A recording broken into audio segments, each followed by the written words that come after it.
Hey guys, what is going on? Welcome back to the channel. I'm your host, Original Bon Jovi, the current owner of SKIRATA Gaming. When people find out about us for the first time and learn that we began 10 years ago, I'm thinking of Ashley right now. They often say, why haven't I heard about SKIRATA before? The biggest reason is that we didn't start on Call of Duty. To give people a sense of how our organization developed, I decided to make a weekly series, which will be about a month and a half long and cover the history of SKIRATA Gaming from beginning up until the launch of Modern Warfare. Each video will talk about one of the games that played a major role in our organization. So for example, we'll start off here with Star Wars Republic Commando, then Star Wars The Old Republic next week, followed by Call of Duty Advanced Warfare, and so on. Without further ado, let's get into it.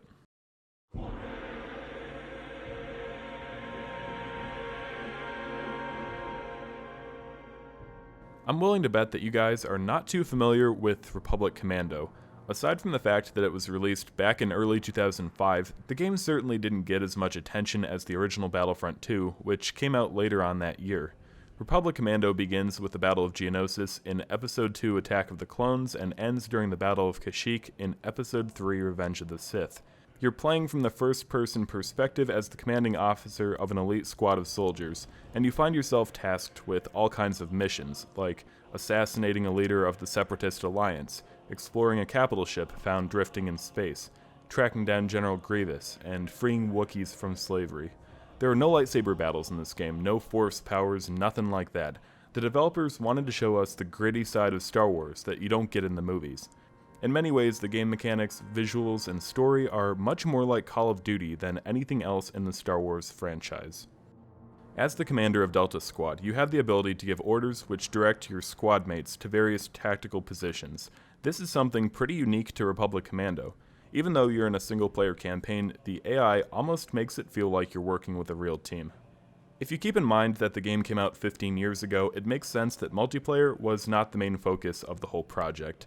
Online gaming wasn't anywhere near as popular as it is today. Considering the fact that there were only 10 multiplayer maps and 10 different weapons in Republic Commando multiplayer, I think it was kind of like bonus content, not meant to be a sustained activity over time. However, a fiercely dedicated community formed around the game. When I first installed Recon in January 2011, there were a lot of active servers and a lot of people playing. The game was controlled by a few very influential and very skilled teams that had been around for a long time.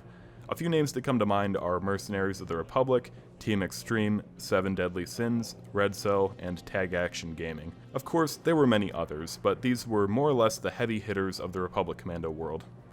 On July 24, 2010, a guy named Trevor Your Mom East began a team that went by Advanced Recon Commandos, or ARC for short. Any good Star Wars fan out there will know that the ARC Troopers were the ultimate special forces of the Republic Army, so it made sense to name the new organization after them.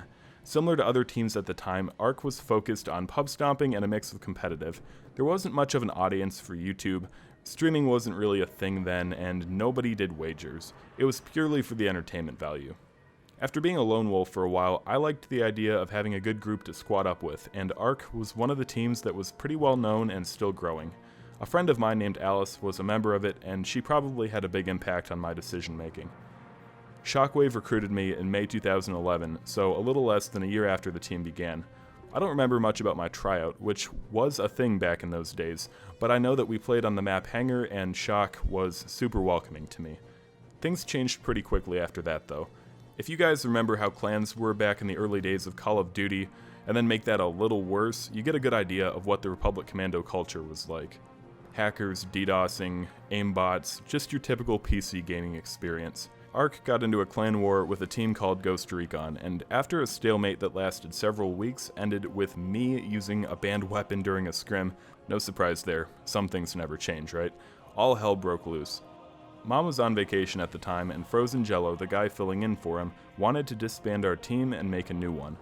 Looking back on it now, the whole situation could have been avoided if there was a clear authority structure in place, but as it was, communication was almost non-existent, which allowed the team to fracture like it did. Several of us didn't feel like going along with Frozen Jello's plan, so we decided to keep ARC running. Even though I'd only been around for 2 months at the time, I ended up taking charge of what remained with a few old members like Saint, Sniper725, Shock, Alice, Sega Storm, Kenny, and Nico. It would probably be really boring if I went through the details of everything that happened after that. Long story short, Mom came back from vacation and ended up joining Red Cell.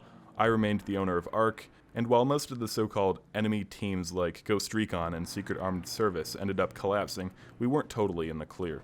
The biggest opposition that we faced after that was an organization called Dark Sith, which later became known as Dark Empire, led by a guy named Lord Zendor. He tried to recruit me as one of his managers when he put the team together, but I wanted nothing to do with it, which pissed him off and led to a lot of issues further on down the road. You guys might recognize Lightning from Twitch or Twitter, and I believe he joined our organization in March 2012.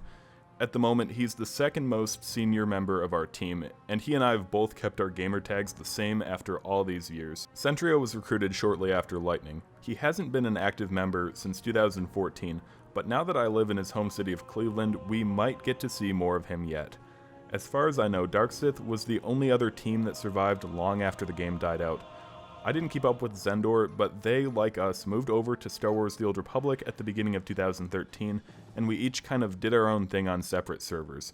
You might have noticed that we were still called ARC and not SKIRATA Gaming at that point, which is true. We'll get into that more next week. If you made it all the way through this video, you are an OG, and I love you for it.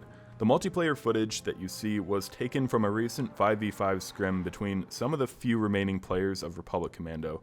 A link to the original video can be found in the description, and I would encourage you to check it out. I could be wrong, but I think Renegade is the only guy in the video who was part of our team back in the day. Be sure to drop a like and let me know in the comments below if you think this series is worth doing. My name's Original Bon Jovi, and until next time, peace. Taking position. We've got a visual on a landing pad. Positive ID on General Grievous. What's he? Damn! We've been spotted. Get down there. Move! What the galaxy was that?